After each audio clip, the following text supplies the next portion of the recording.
in most instances, we are trying to paint God as someone who is unaffected, or we are trying to think of the adjective for God as Almighty as someone who is all-powerful and not being affected by all by the things that are happening to us. But my dear brothers and sisters,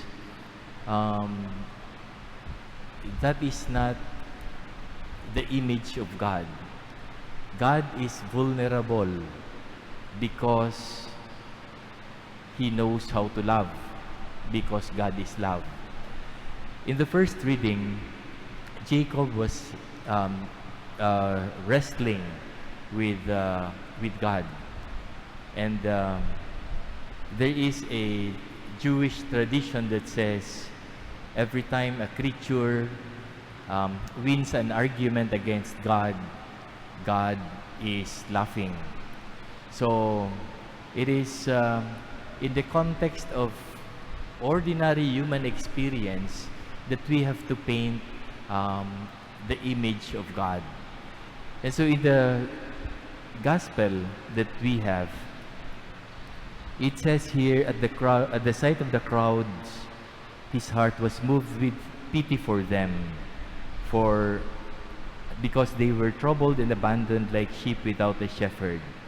The phrase here, his heart was moved with pity, is translated only in one word in Greek. And in the original Greek, it's isplanknitsumai. Isplanknitsumai comes from the Greek word, it comes from the word isplankna. Isplankna is actually the word that means the internal organs, the heart, the liver, the intestines, and in every internal organ that we have. And so it is closest to our term loob. So we don't say masama ang puso ko sa'yo. We say masama ang loob ko sa'yo. So in the Greek mentality, it is the heart. But in Asian cultural consciousness, it's the loob. That's why Jesus, being an Asian, the original Greek word is isplanknitsumai. So what does this mean? When a person is affected, he feels this emotion in the viscera, meaning in the internal organs, or in our case, the Filipino consciousness, it's the loob.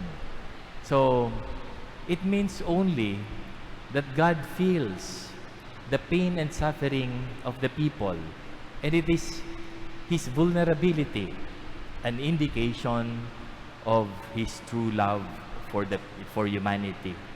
And so, my dear brothers and sisters, what is its implication to us? That we have all the more the reason to hope for whatever intercession that we need of God, because God feels our condition, He feels our pain, He feels our suffering. When we are crying, God cries with us. When we are laughing, God cries with us. And so, my dear brothers and sisters, as we continue with this Eucharistic celebration, we pray that we may be more sensitive to His presence every inch of the way along our journey. That He is a God that feels our condition.